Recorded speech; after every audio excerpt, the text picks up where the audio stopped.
Gracias por la oportunidad que me han dado de venir y compartir con ustedes este tiempo. Tienen una iglesia hermosa, he disfrutado plenamente el servicio, y no me refiero al templo. El contenido del servicio ha sido hermosísimo el día de hoy, lo dije en el primer servicio. Cuiden eso, pues es fácil perderlo, hay que cuidarlo. Les saludo en nombre de mi esposa Loida.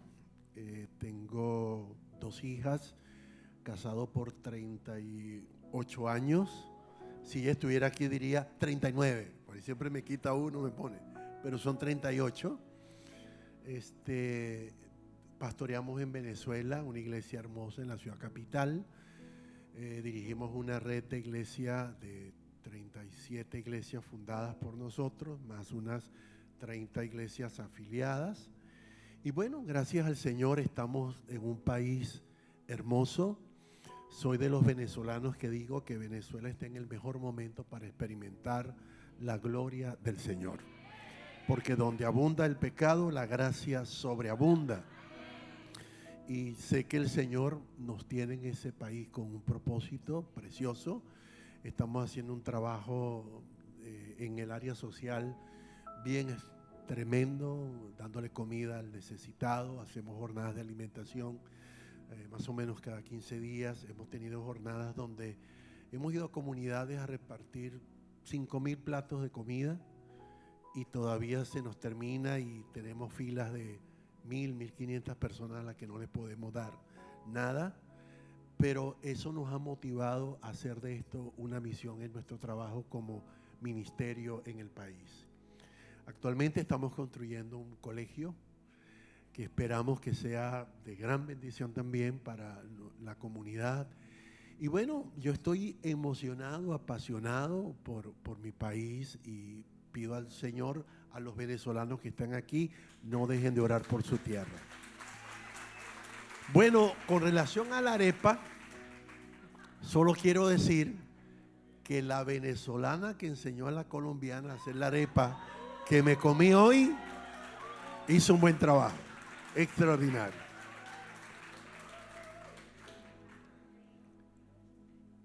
¿Sabe que cuando vengo a Estados Unidos a predicar en iglesias que tienen más de una reunión, normalmente trato de predicar mensajes diferentes?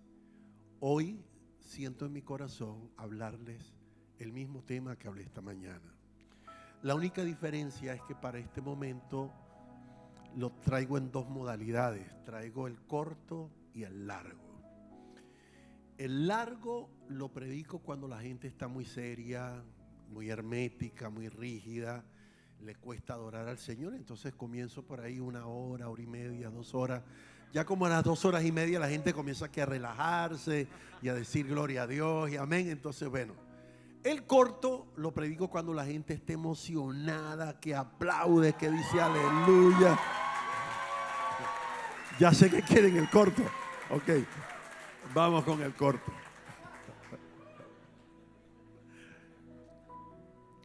Quiero comenzar hablándoles de una experiencia personal. La conté en el primer servicio. Tengo 2 hijas.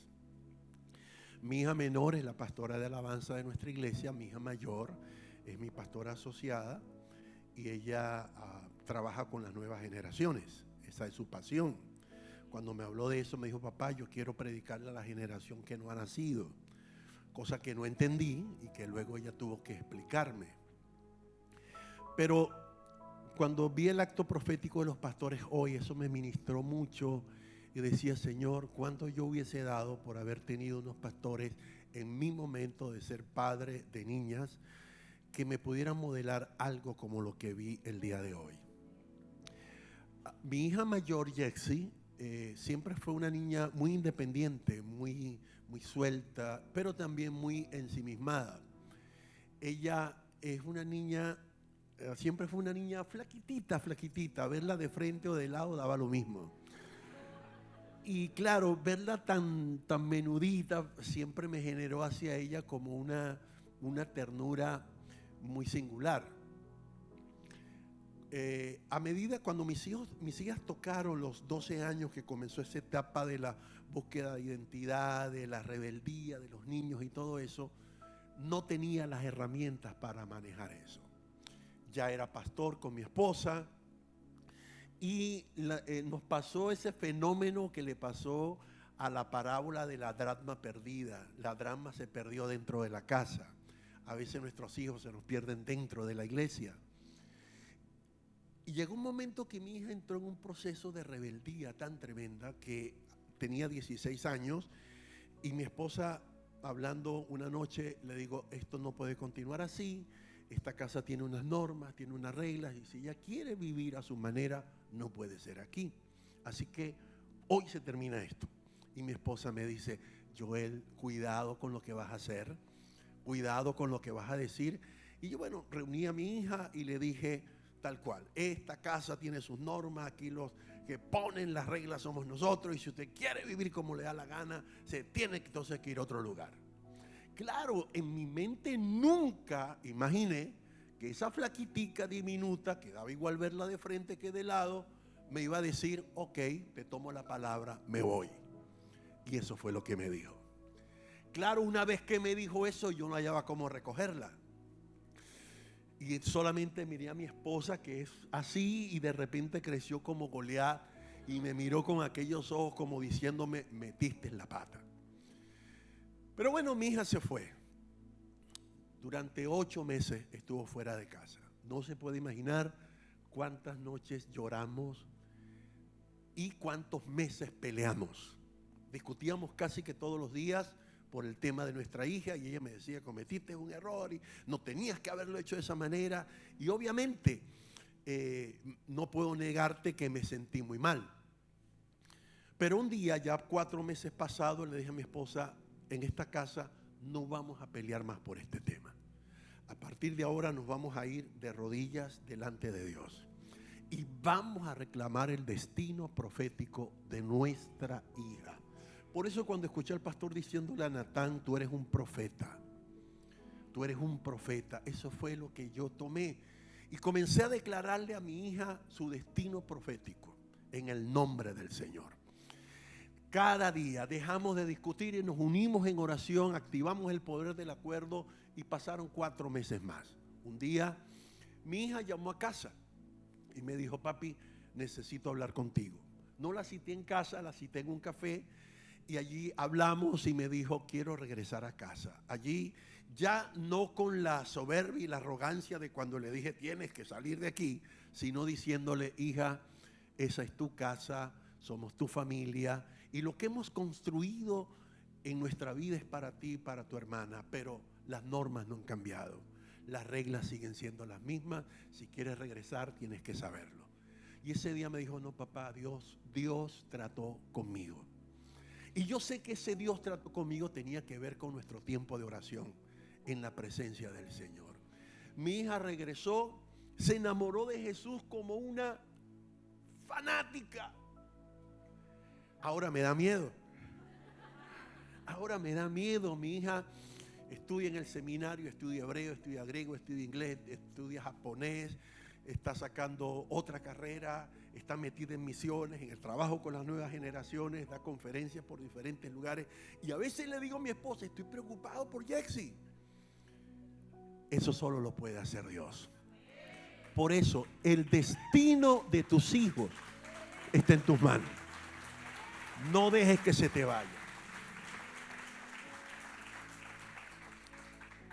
Cada vez que pienso en esto, digo que nosotros necesitamos cambiar nuestra perspectiva con relación a Dios. Necesitamos reconocer que necesitamos a Dios por sobradas razones que están en las Sagradas Escrituras.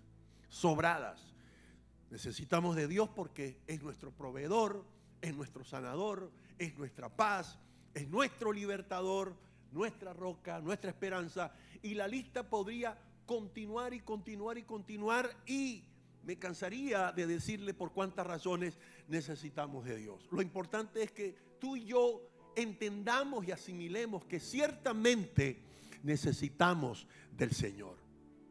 Necesitamos buscar de Dios. Y buscar a Dios significa poner todo nuestro empeño por encontrarle, por tener no una relación teórica ni teológica ni religiosa, sino una relación de intimidad, una relación de amistad. Provocar, producir de tal manera ese nivel de relación que tú puedas sentir lo que dice el Salmo 42, como el ciervo que brama en las corrientes de las aguas, así clama por ti, oh Dios, el alma mía. Hace días leí una historia que me impresionó mucho. En la cordillera del Himalaya hay 14 montes o picos que sobrepasan los 8.000 metros. Se conocen como los 14 8.000.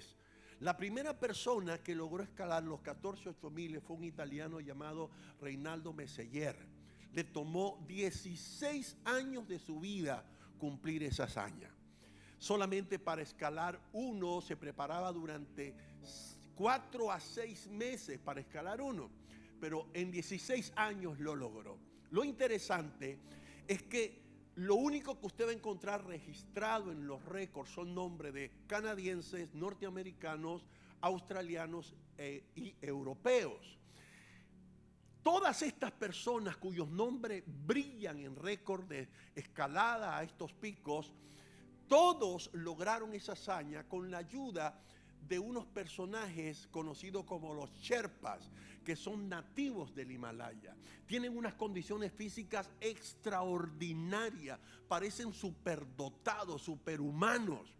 Y todas las personas que han logrado hacer cumbre, la han hecho con la ayuda de estos personajes. Cuando los entrevistan, todos dicen esto: lo logré con la ayuda de mi Sherpa. Y se levantó un hombre llamado Nirmal Purja que dijo: esto no puede continuar sucediendo porque los Sherpas también tenemos nombres. Y él dijo: yo voy a cambiar esta historia. Yo voy a cambiar esta historia porque los montes solo le pertenecen a Dios. Y él entonces estableció en su mente una visión y dijo: voy a escalar los 14 8.000 en 7 meses. Estamos hablando de que por mes se había propuesto escalar 2 montes. Y no lo logró en 7 meses, lo logró en 6 meses con 6 días. Es el primer nepalí en colocar su nombre en la historia y se conoce hoy como el rey de los 8.000. Pero qué interesante que él dijo: los montes solo le pertenecen a Dios.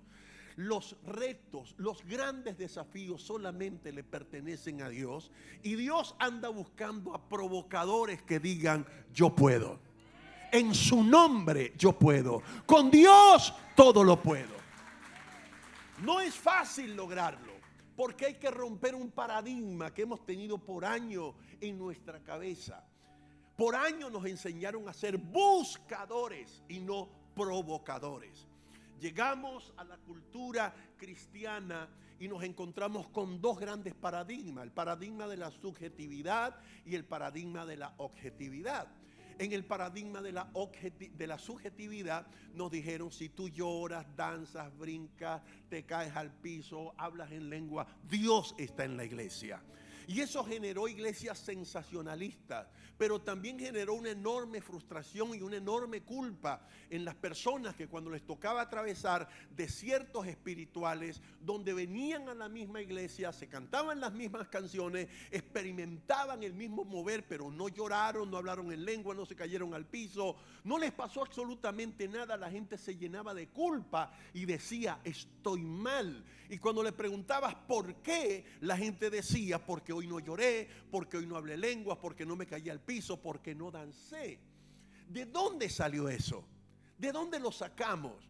¿De qué fundamento bíblico extrajimos eso? Cuando Jesús, el Hijo de Dios, nuestro Salvador, Él dijo: donde hayan 2 o 3 en mi nombre, yo estoy ahí en medio de ellos. Es decir, Dios, no importa si hoy lo sentiste, lloraste, hablaste en lenguas o no, Dios está en esta reunión. Su presencia está en esta reunión con nosotros. Y luego el fenómeno de la objetividad fue el que nos convirtió en buscadores de milagros, en buscadores de señales, en correr detrás de lo que yo llamo milagreros.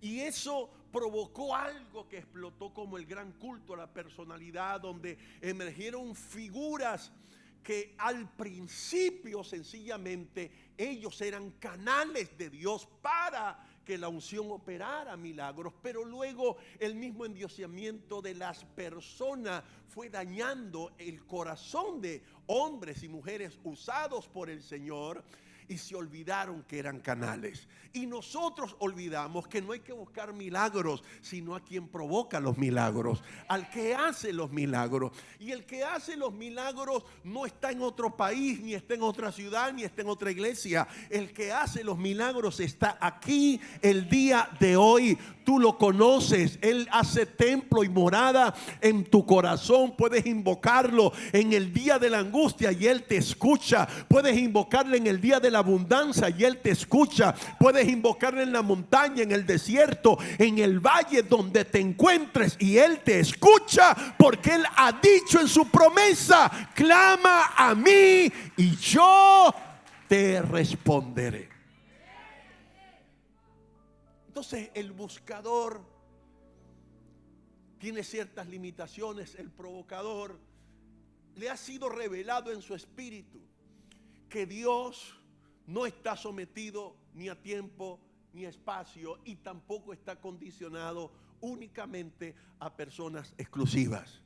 El provocador entendió: yo soy un portador de bendición. Esa es la promesa de Génesis: te bendeciré, engrandeceré tu nombre y serás bendición. O sea que donde tú llegues, donde tú pises, ahí tiene que haber bendición. Donde tú entres tiene que llegar la bendición, porque el Dios que bendice está en tu vida. Alguien dice amén acá. Teniendo eso claro, me gustaría contarte que entre los buscadores y los provocadores existen diferencias que nosotros tenemos que considerar, porque de eso depende que cambiemos nuestros paradigmas. Los buscadores de milagros están de aquí para allá tras el rugido de los milagros. Yo recuerdo, porque fui 18 años evangelista, vi cruzadas en Latinoamérica, en estadios, en anfiteatros, y era tremendo cuando la gente iba a los lugares porque quería ver milagros. No solamente a nuestras, sino a las cruzadas de otros grandes predicadores, y la gente iba porque la gente decía: vine a ver los milagros. Eso en algún momento comenzó a confrontarme, porque nosotros somos los encargados de que la gente vea a Cristo revelado en nosotros. Lo que dijo el apóstol Pablo: sean imitadores de mí, porque yo soy un imitador de Cristo. Y cuando la gente le preguntaba al apóstol Pablo acerca de su mentalidad de discipular y de guiar a la gente a mirar a Jesús en su vida, y le preguntaban: ¿hasta cuándo va a ser esto? El apóstol Pablo decía: hasta que Pablo sea formado en ustedes.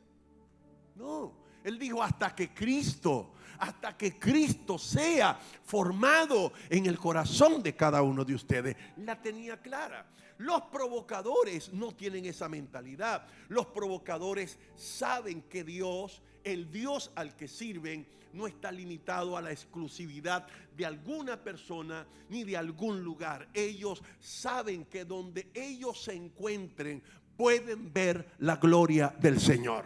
Donde ellos estén ubicados son candidatos, son instrumentos, son canales a través de los cuales la gloria del Señor puede fluir. Y yo le estoy hablando hoy no a buscadores, le estoy hablando a provocadores de su unción, de su gloria, de su poder. Le estoy hablando a provocadores que han logrado entender que son agentes de cambio en una sociedad que nos demanda cada día la revelación de un Dios menos teórico y más práctico. En segundo lugar, los buscadores de milagros vienen a escuchar y a criticar, a razonar, a analizar todo lo que se dice. Cuando vas a la Escritura, siempre vas a encontrar en la Escritura una demanda que Dios pone en nosotros con relación a lo que Él dice, y es que creamos su palabra. El provocador tiene esa característica: él cree lo que Dios dice como Dios lo dice. Si Dios le dice, mira, escupe en tierra, haz lodo y ponla en los ojos y el ciego va a ver, Él hace eso porque Él es un provocador. El provocador, si Dios le dice, dale vuelta a los muros y los muros van a caer, Él le da vuelta a los muros y los muros caen porque Él está obedeciendo a Dios. El provocador, si Dios le dice, mira, tira una rama sobre el río donde cayó el hacha y se hundió y el hacha va a flotar, Él dice, esto va contra la lógica, esto va contra la física, pero si Dios lo dice, yo lo creo, y si yo lo creo, Dios lo hace. Y el provocador se mueve en la obediencia de la palabra. Los buscadores de milagros andan buscando lo que no tienen. No están contentos con nada, es difícil satisfacerlo. Y normalmente la revelación de la gratitud no ha llegado a su corazón. Y son el tipo de personas que dicen, yo merezco más de lo que tengo. Merezco más de lo que tengo. A veces miras tus zapatos rotos y te quejas porque están rotos, pero tienes zapatos. Y a la vuelta de la esquina te vas a encontrar a una persona que no tiene piernas. Sin embargo, eres capaz de decir, merezco más de lo que tengo. Dios no te pudo haber dado 4 piernas. Tenemos que aprender a ser agradecidos con lo que el Señor pone en nuestras vidas. El provocador no se fija tanto en lo que no tiene. El provocador se fija en lo que tiene porque él sabe que el fundamento del éxito es hacer lo mejor que podemos con los recursos que contamos. El provocador de milagros le dice a Dios, Señor, gracias porque tengo más de lo que merezco. Me has bendecido, me has prosperado, me has dado tantas cosas y no merezco tanto. Los buscadores de milagros quieren que Dios haga todo sin que ellos sientan presión, desafío, incertidumbre, temor, miedo, etcétera. No va a pasar de esa manera. Estamos orando por una generación nueva. Cuando mi hija me dijo, papá, mi llamado es trabajar con la generación que no ha nacido. Yo no entendía, pero cada día me doy cuenta de cuán atrasados estamos nosotros, los adultos. Es como que si alguien le dice a usted, tengo aquí una lata de atún que se va a vencer en 5 días y te la puedo vender en $1. Pero viene otra persona y te dice, aquí está otra lata de atún que se va a vencer en 20 años y te la puedo vender en $5. La mayoría de nosotros compraríamos la de $1. Pero alguien entendido dirá, voy a comprar las de $5 porque son longevas, porque las puedo mantener por mucho tiempo, porque en alguna oportunidad de crisis las puedo tener almacenadas. Bueno, ¿sabes qué? Nosotros somos la lata de atún de $1. Ya tenemos poca vigencia. Pero nuestros hijos son la lata de atún de $5.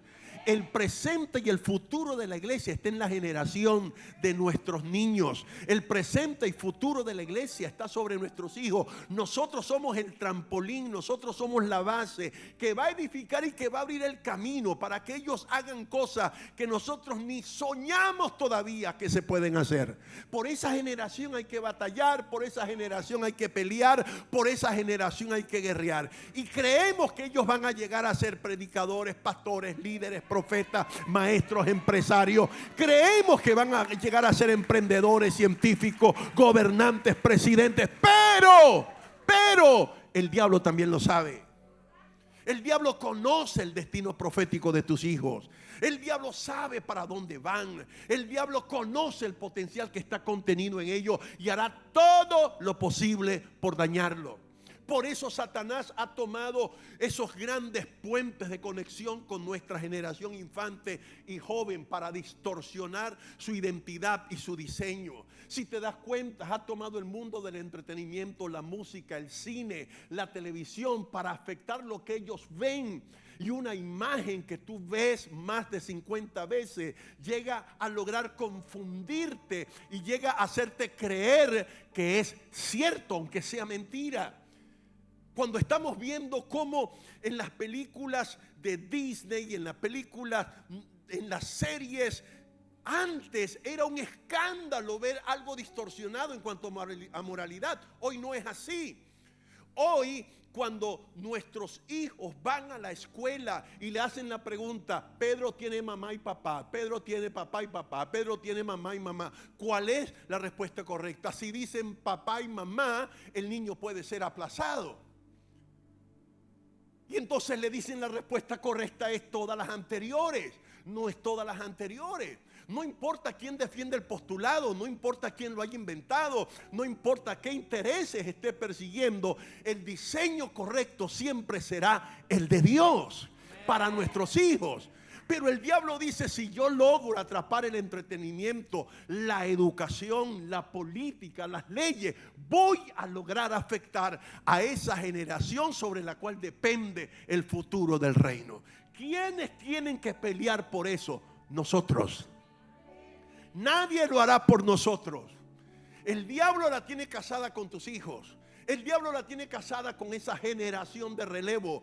Y nosotros vamos a sentir la presión, el desafío, la rebeldía, la incomprensión de nuestros hijos. Pero nosotros tenemos que tener claro es para dónde Dios los está llevando. Tenemos que tener claro cuál es el propósito profético que descansa sobre ellos. Y como provocadores de Dios, tenemos que decirle al diablo, escúchame bien, diablo. Si tú quieres hijos, búscate una diabla que te los para, porque los míos le pertenecen al Señor. Los míos le van a servir a Dios. Los míos tienen futuro profético. Los míos tienen destino en Dios.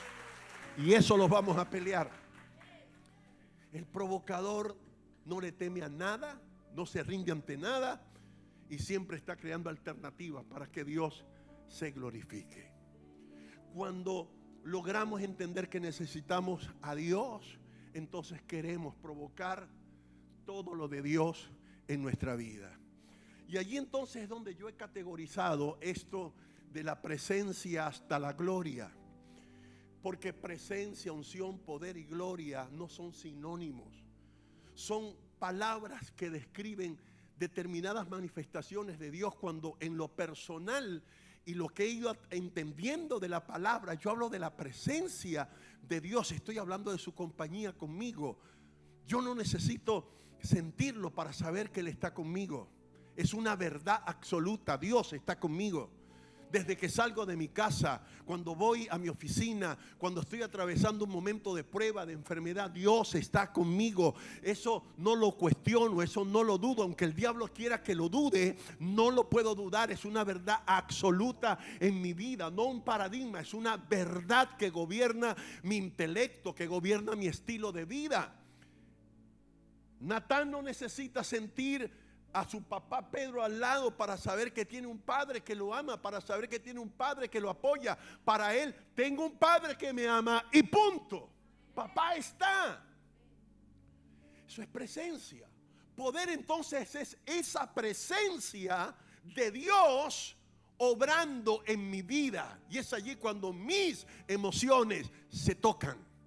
Es allí cuando mis emociones son afectadas. Por eso vengo a una reunión de la iglesia y puedo llorar, me puedo tirar al piso, puedo levantar mis manos. Me impresionó hoy cuando entré al templo y veía a la pastora adorando al Señor con ese fervor y el pastor brincando, porque su poder toca nuestras emociones. Su poder nos hace sentir que estamos adorando a un Dios que está vivo, que es trascendental en el tiempo. Su poder nos hace sentir que no estamos hablando comiquitas ni fantasía. Su poder nos hace sentir que realmente estamos en el camino correcto. Su poder nos hace sentir que Dios, por encima de cualquier cosa, Dios es real. Y luego llegamos a la etapa de la unción, donde es la presencia que logró afectar nuestra vida, fluyendo para afectar la vida de otras personas. Allí es cuando le ponemos la mano a un enfermo y sana. Allí es cuando oramos por una persona rebelde y recibe liberación. Allí es cuando nos convertimos en intercesores que provocamos la bendición de Dios en la vida de familias y de comunidades. Eso el diablo lo odia. Y es la determinación del diablo lograr que la iglesia pierda ese enfoque.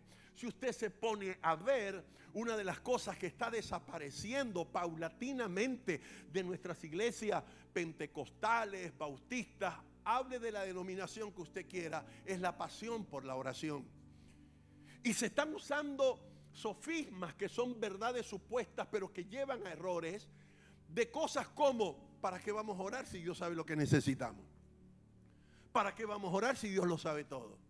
¿Para qué vamos a orar si la Biblia dice, que ciertamente lo dice, que aún está la palabra en mi boca y ya Dios sabe lo que yo le voy a decir?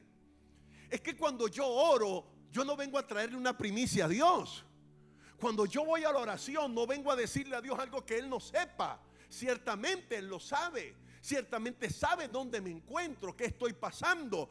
Pero cuando yo voy a la oración, hago consciente a Dios de que yo estoy consciente de que sin Él nada puedo hacer. Cuando voy a la oración le estoy diciendo: Señor, yo confío en ti, sé que tú sabes dónde estoy, qué estoy pasando. Te estoy diciendo con esta acción que confío, que dependo, que creo solo en ti. Pero el diablo sabe que si nos separa de allí, nos va a convertir en buscadores. La Biblia está llena de escrituras, de personas cuyo denominador común fue provocar lo que Dios había dicho. La historia de aquella viuda donde llegó Elías y él le pidió una torta de harina y la mujer le dijo: solamente tengo un poquito de harina, un poquito de aceite para hacer una torta, comerla con mi hijo y echarnos a morir. Y el profeta le dijo: ok, haz así, pero primero cose para mí y luego para ti y para tu hijo. Y el Dios de Israel va a multiplicar la harina y el aceite hasta que vuelva a llover sobre la tierra. Y dice la escritura, entonces ella hizo según la palabra del profeta. Vas a seguir leyendo Éxodo, cuando el Señor le dice a Moisés: extiende tu vara sobre las aguas y divídelas. No dijo: yo las voy a dividir, divídelas. Y Moisés hizo como Dios le dijo. Josué con los muros de Jericó. Y vas a encontrar escrituras y escrituras donde el denominador común era: habían personas que provocaban que las cosas sucedieran. Queremos ver gloria de Dios, necesitamos provocarla. Queremos ver a nuestros hijos servir a Dios, necesitamos provocar eso. Queremos ver un avivamiento que trastorne la historia de esta sociedad corrupta, necesitamos provocarlo. Queremos ver cómo las cadenas del pecado, las cadenas de maldad y de opresión espiritual caen a tierra, necesitamos provocarlo. Y la única manera de provocarlo es entendiendo que necesitamos de Dios como nunca antes, que necesitamos estar delante de Él como nunca antes, que necesitamos militar en su presencia como nunca antes. Hay una historia en la Biblia, la historia de Atalía. Atalía trató de matar al rey. Cuando no pudo con el rey, dijo: bueno, voy a matar a su príncipe, a su descendencia. Es lo que está haciendo el diablo. Él conoce el destino que hay en nuestra descendencia, tanto biológica como espiritual, y Él hará lo posible por estorbar que nuestra descendencia cumpla el plan de Dios para su vida. Pero alguien tiene que decir: con los míos no. Alguien tiene que decir: el destino de mi descendencia está en las manos de Dios, y solamente Dios, solo Dios, y nadie más que Dios decide sobre mi descendencia. Provocadores van a lograr eso. Solo provocadores. Nosotros tenemos, nuestro aforo no es muy grande. En nuestro aforo caben 850 personas. El martes de oración a las 3 de la tarde es mi servicio de oración en la ciudad de Caracas. Pero a las 3 de la tarde a veces está lleno el santuario, el lobby, el parqueo, los pasillos. Y la gente que pasa frente a la iglesia dice: ¿qué están repartiendo allá adentro? Porque ahorita en Caracas, donde usted ve una cola, algo están dando. ¿Pero qué están repartiendo allá adentro?, pregunta la gente. No estamos repartiendo nada, sencillamente estamos reclamando lo que nos pertenece. Estamos estableciendo el reino de Dios, estamos reclamando nuestra descendencia. No es negociable una vida sin Dios. No es negociable. Ahora, llegar a ser provocadores tiene algunos principios y es importante el tema de los principios. Porque un principio es una verdad universal. No importa quién la aplique, le va a funcionar. Si usted agarra un inconverso y usted lo ve ofrendando, diezmando al Señor, él está cumpliendo un principio. Él va a prosperar. Él no es evangélico, pero va a prosperar. Que se vaya a salvar, eso es otra cosa. Pero el principio se va a cumplir. Usted ve un inconverso que honre a su padre y a su madre, le va a ir bien, porque eso es un principio. Que se vaya a salvar, eso es otra cosa. Pero los principios son verdades universales. Y los principios es importante que tú y yo los vivamos, porque la iglesia tiene que vivir de principios, no de emociones. El canto decía, no viviré por lo que siento, no viviré por lo que veo. Tenemos que vivir por lo que creemos. Y tenemos que creer los principios. Cristo dijo, el que oiga mi palabra y la ponga por obra. En el proceso de enseñanza-aprendizaje hay 5 niveles para tú poder transformar una verdad en obra. La exposición es cuando tú logras comunicar una verdad con palabras y convencer a la gente de que estás diciendo la verdad. La repetición, capacidad de repetir algo hasta que logro internalizarla en mi SAS, mi sistema automático de selección, que cuando necesito encontrar esa fórmula en mi sistema automático sale y la puedo aplicar. Convicción, que es un puente intermedio que transforma lo que oigo y lo que repito en una absoluta y total verdad en mi vida. Puedo interpretarla, por lo tanto le pongo obras a lo que creo. Cuando Jesús dijo, el que oiga y crea, estaba hablando de ese puente intermedio. Hay gente que habla de la oración y no ora. Gente que habla de la adoración y no adora. Gente que habla del diezmo y no diezma, o de la ofrenda y no ofrenda, o del amor y no ama, o de la evangelización y no evangeliza, porque repite algo, pero no ha logrado comprenderlo, internalizarlo. Y el aspecto 4 de eso es la convicción, que es cuando la verdad que oí, que repetí y que logré metabolizar se transforma en un estilo de vida. Ahí es donde pasa el punto 5, que es la aplicación. Entonces nosotros, cuando hablamos de la provocación, tenemos que ir a cuáles son los principios que me van a ayudar a mí a llegar a provocar esa gloria de Dios poderosa y sobrenatural en mi vida. Primero, la perseverancia. Diga conmigo, perseverancia.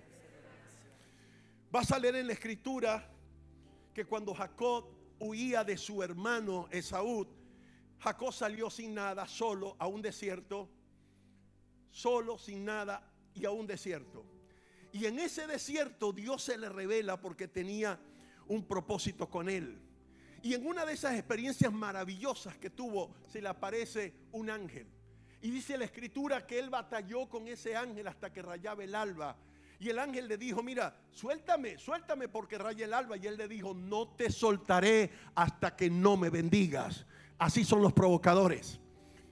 Y el ángel le descoyuntó el muslo y aún a pesar del dolor que eso puede haberle ocasionado, no lo soltó. Hasta que no me sueltes, hasta que no me bendigas, no te suelto. Y fue allí cuando le dijo, ¿cómo te llamas? Él respondió Jacob, y él le dijo, ya no será más tu nombre Jacob, sino Israel. Ya no serás un engañador, sino padre de multitudes. Y cuando nosotros provocamos gloria sobre nuestra vida, nuestra identidad cambia. Cuando entramos en esa presencia, en esa intimidad con Dios, no volvemos a ser las mismas personas. Relación con Dios trae transformación, relación con Dios trae cambio, relación con Dios trae algo que tú y yo necesitamos cada día explotar. Y es que Cristo sea revelado en nosotros.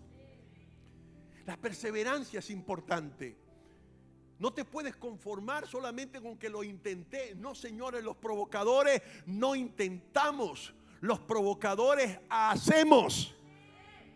La fe no es voy a ver, voy a tratar, déjame ver. Fe es lo haré, lo tengo, es mío. Eso es la fe.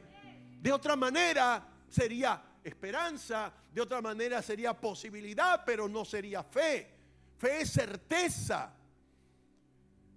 El segundo principio es que puedes provocar a Dios a través de la insistencia. Todos los padres hemos pasado por la etapa cuando los hijos nos tiran de los pantalones, a la mamá del vestido, pidiendo un helado, pidiendo un juguete. Y a veces insisten, que el papá dice, está bien.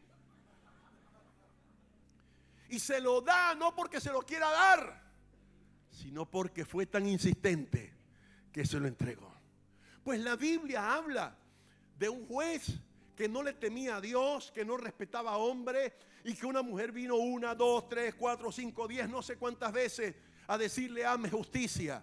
Y llegó un momento que él dijo, aunque no temo a Dios y aunque no tengo respeto por hombre, le voy a hacer justicia a esta mujer porque me está provocando. No sea que persevere de continuo y me agote la paciencia.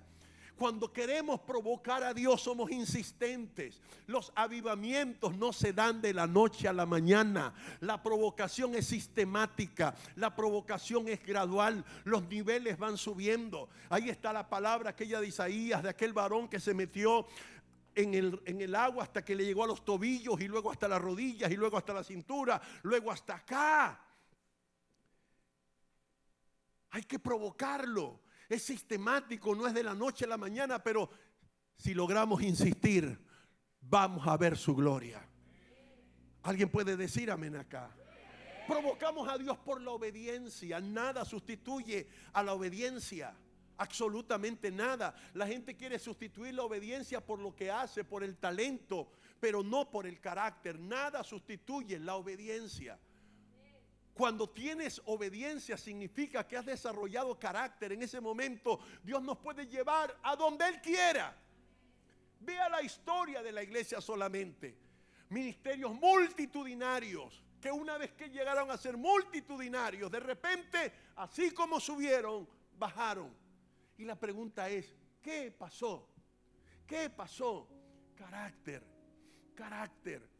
En el carácter Dios te moldea de tal manera que cuando llegas a la grandeza tú sabes de quién es la gloria. Tú sabes quién se la merece. Cuando a José sus hermanos lo tiraron en el pozo, José tal vez se resintió contra sus hermanos, pero el pozo, luego la cárcel y todo el proceso lo hizo madurar en carácter de tal manera que en el capítulo 45 de Génesis, cuando le habla a sus hermanos, le dice, no fueron ustedes los que me vendieron, fue Dios el que me trajo. Y fueron los hermanos los que lo vendieron, pero la madurez le dio un enfoque diferente. Carácter. El carácter te enseña dónde estás, que lo que tienes se lo debes al Señor. ¿Sabes? No soy profeta, pero tengo que decirles algo que está en mi espíritu. Dios tiene algo para esta casa que va más allá de estas 4 paredes. Mucho más allá de estas 4 paredes. Que lo que ustedes ven ahora es cómodo, es hermoso, es atractivo. Esto es como entrar a una casita de muñecas. Pero no nos acostumbren mucho a esto, porque lo que Dios tiene para esta casa va más allá de estas 4 paredes. Pero dentro del desarrollo de esto que va a pasar aquí, Dios va a ir desarrollando carácter en sus pastores, carácter en el liderazgo, para que cuando llegue ese derramar de almas, para que cuando venga ese chorro de mujeres sedientas, hambrientas, buscando de Dios a este lugar, y la iglesia tenga que ser extendida, los cultos multiplicados, ustedes puedan decir, la gloria es de Dios. Y podemos provocar a Dios en cuarto lugar por la necesidad. A veces nuestra necesidad nos lleva solamente al lugar más alto donde podemos acudir, a la presencia del Señor. Una de las leyes más poderosas que existe es la ley de causa-efecto de Isaac Newton, que dice textualmente: toda causa tiene un efecto, todo efecto tiene una causa. Y básicamente lo que nos deja saber es que la manifestación de todas las cosas visibles tienen una causa que las provocó. No podemos ver cosas diferentes cuando estamos haciendo constantemente las mismas cosas. Provocar a Dios trae cambios. Provocar a Dios trae resultados. Provocar a Dios produce una atmósfera increíble. No era mi tema hoy, pero necesito decirles esto. Cuando Dios iba a bendecir a Abraham, y Abraham le dijo: Dios, dame una señal de que me vas a bendecir. Dios le dijo una palabra: tráeme. Tráeme. No le dio, le dijo: tráeme. Fue allí donde le pidió esos 5 niveles de ofrenda. Cada ofrenda representaba una dimensión de fe, y en la ofrenda 1 le dijo: tráeme un carnero. Perdón, tráeme un becerro, una becerra. No le pidió un becerro, le dijo la becerra, porque las becerras son las que paren, no los becerros. Pero cuando tú vas a la tipología de esto, becerra significaba para aquel momento riquezas y abundancia. En el primer nivel de ofrenda, Dios le estaba diciendo: te voy a desatar, a Abraham, las riquezas, para que todo lo que te llamé a hacer lo hagas. En el segundo nivel de ofrenda le pide otro animalito que representaba empresas y negocios. Y le estaba diciendo Dios allí: te voy a desatar todo lo que tenga que ver con negocios, para que el propósito que está sobre tu vida se cumpla. En la tercera ofrenda que le pide el carnero, que es el animal generacional, era el animal que se presentaba como ofrendas en el templo por las generaciones. Le estaba diciendo: en ese nivel de ofrenda, entrégame a tu familia, entrégame tu casa, entrégame tu descendencia, porque mi propósito no es unigeneracional, mi propósito será multigeneracional contigo y con tu casa. No pensemos que lo grande que Dios tiene para este ministerio tiene que ver con Pedro y con su esposa. Lo grande de Dios para esta casa tiene que ver con ellos, pero tiene que ver con sus hijos, y tiene que ver con sus nietos que no han nacido, y tiene que ver con tus hijos, y tiene que ver con tus nietos. Por eso es importante que hoy provoques a Dios. Pero hubo más. Dios le dijo: tráeme un palomino. Y un palomino, ojalá alguna de ustedes, mujeres, solamente lo hagan por ejercicio, vayan a una cosa de esta de aves y le diga: póngame un palomino en la mano. Eso es caliente y feo. Feo. Pero cuando ves un palomino, tú estás diciendo: aquí hay una nueva vida, aquí hay un nuevo comienzo. Quiero que vayas tomando. Primero, Dios le entregó riquezas, Dios le entregó empresa, y Dios le entregó pasión por la familia. 4, Dios le entregó en ese momento la unción para hacer cosas nuevas. Y lo último que le pidió fue una tórtola. La tórtola es un ave que solamente aparecía sobre los campos de Israel cuando las cosechas de mandrágoras estaban maduras. La mandrágora es una fruta que, verde o madura, su estado físico es el mismo. Usted no puede decir: está amarilla, está madura. No, su estado es el mismo, madura o verde. La única manera que usted sabía que la mandrágora maduró era por el aroma. Y las aves percibían el aroma. Y cuando la gente percibía el aroma de las mandrágoras, decía: el tiempo de la cosecha llegó. A lo que voy: estas 5 unciones que te mencioné, yo percibo en mi espíritu, se están activando acá. Pastor, reciba esto. Dios le va a soltar todas las finanzas, aunque no las pida, se las va a soltar para que el propósito ministerial que Él les entregó se cumpla. Pero hay una unción linda. Desde que entré esta mañana aquí la percibí. Cuando entré y vi esta atmósfera de presencia de Dios tan tremenda, yo dije: las mandrágoras están maduras. Las mandrágoras están maduras. El tiempo de cosecha para esta casa es grande. El tiempo de cosecha se ha acelerado. El tiempo de cosecha es extraordinario. Lo que hagan de aquí en adelante para provocar crecimiento, Dios se los va a bendecir. No solamente con mujeres, con jóvenes, no solamente con jóvenes, con hombres, no solamente con hombres, con niños, no solamente con niños, con profesionales, con empresarios, con artistas, con músicos. Por donde se metan, la cosecha va a ser grande. Provóquenlo. Cierro. Esta provocación va a activar niveles de bendición. Y mencionaba esta mañana que en el ámbito de lo espiritual va a haber un mover muy tremendo que va a cambiar drásticamente el curso de la vida de muchos de nosotros, porque nos vamos a enamorar mucho más de Dios. Y cuando te enamoras de Dios y te ocupas de lo de Él, Dios se ocupa de lo tuyo.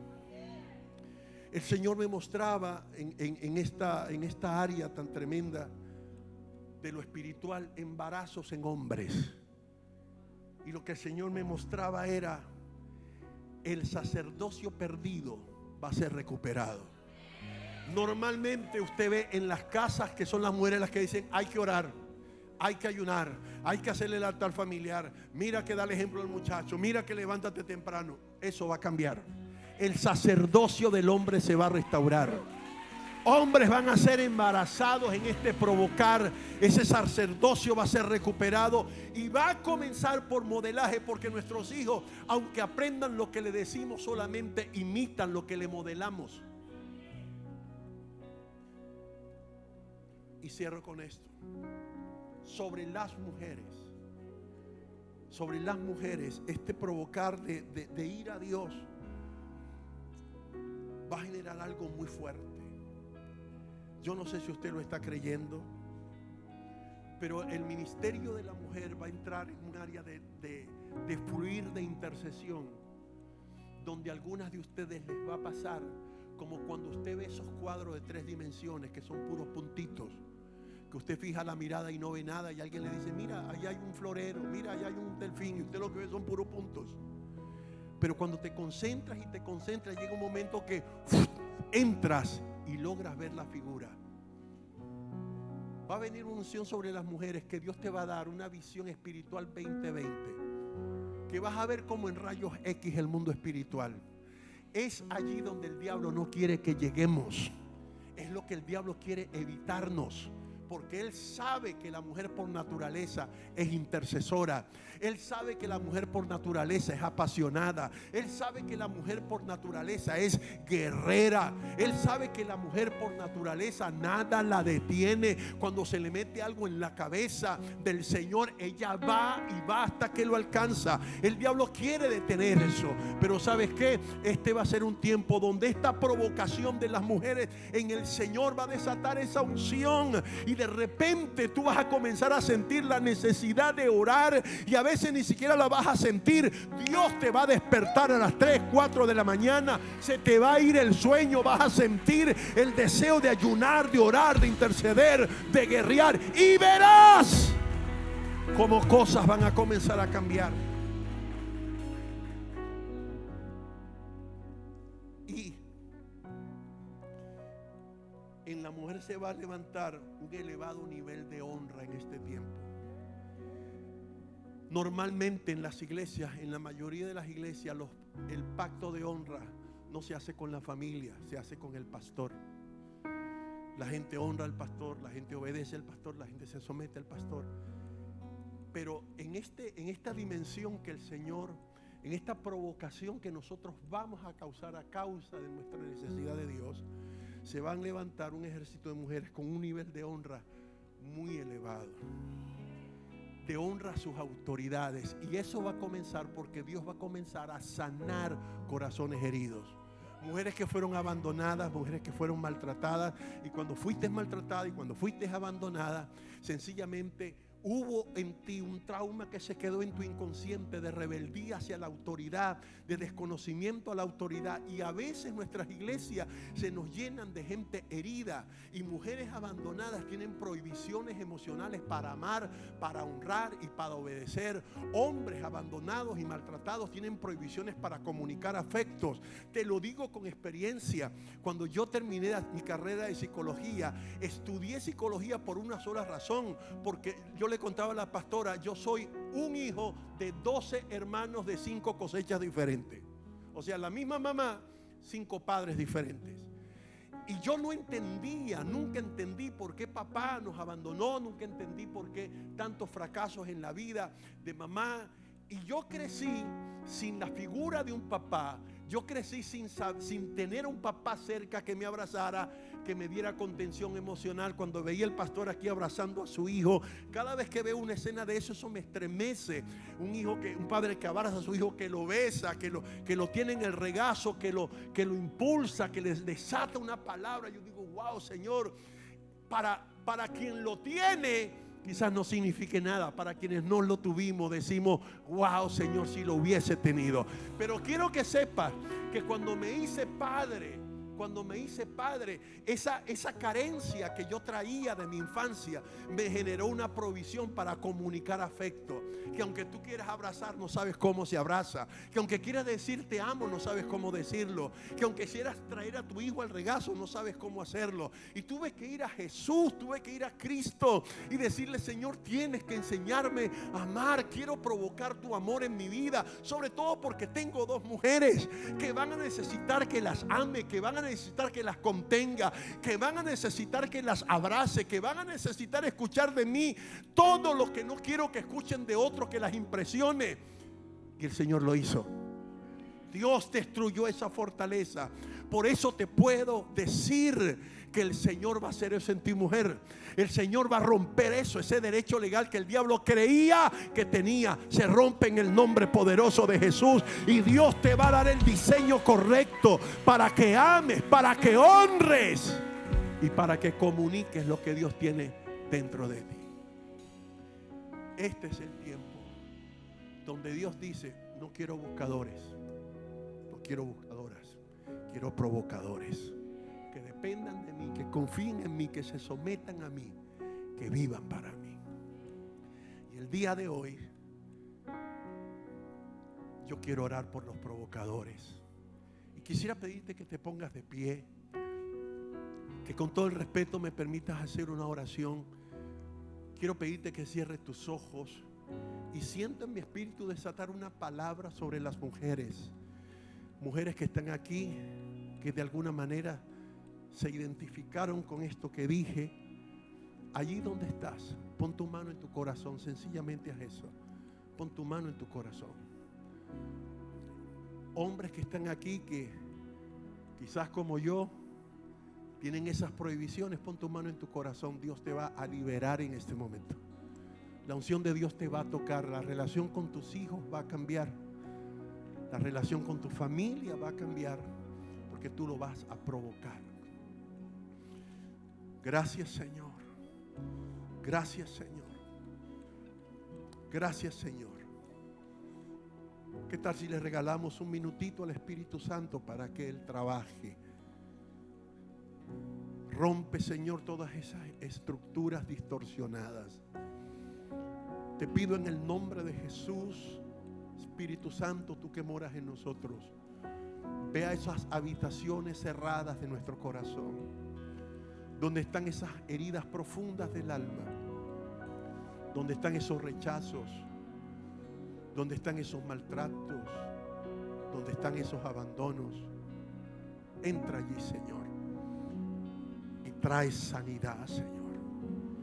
Todas esas prohibiciones afectivas que no nos permiten tener relación saludable con nuestras esposas, con nuestros hijos, y que no nos permiten verte a ti como el Padre amoroso que eres, como el Padre que está esperando para abrazarnos, para nutrirnos. En el nombre de Jesús, yo declaro en este momento esa palabra de liberación y sanidad en tu alma y en tu espíritu.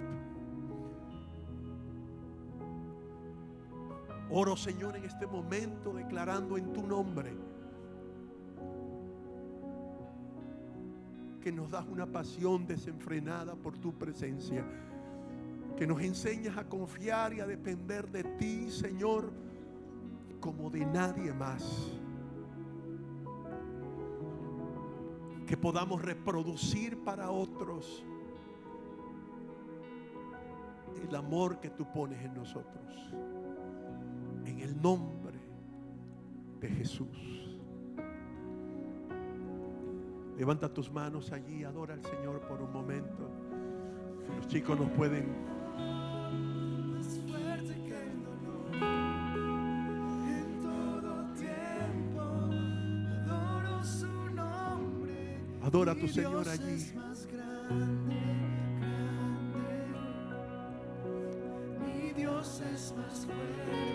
Gracias, Señor.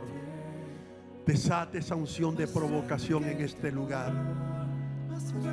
Bendigo, Señor, al pastor Pedro, a su esposa. Que esta palabra, Señor, de provisión sobre ellos se desate y se cumpla. Todos los recursos que este ministerio vaya a necesitar para extender sus estacas, para ensanchar sus cortinas, vengan, Señor, de manera ilimitada y abundante. En el nombre de Jesús, prepara sus corazones, Señor, con el carácter correcto, para que cuanto más alto los lleves, Señor, más pegados a ti caminen, más cerca de ti estén.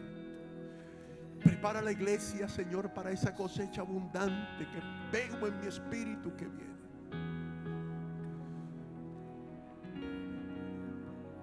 Y como bien decía la pastora, Señor, que no sea por tener la iglesia más numerosa, la iglesia más grande, que sea, Señor, por traer los perdidos a tus pies, los que no te conocen a tus pies.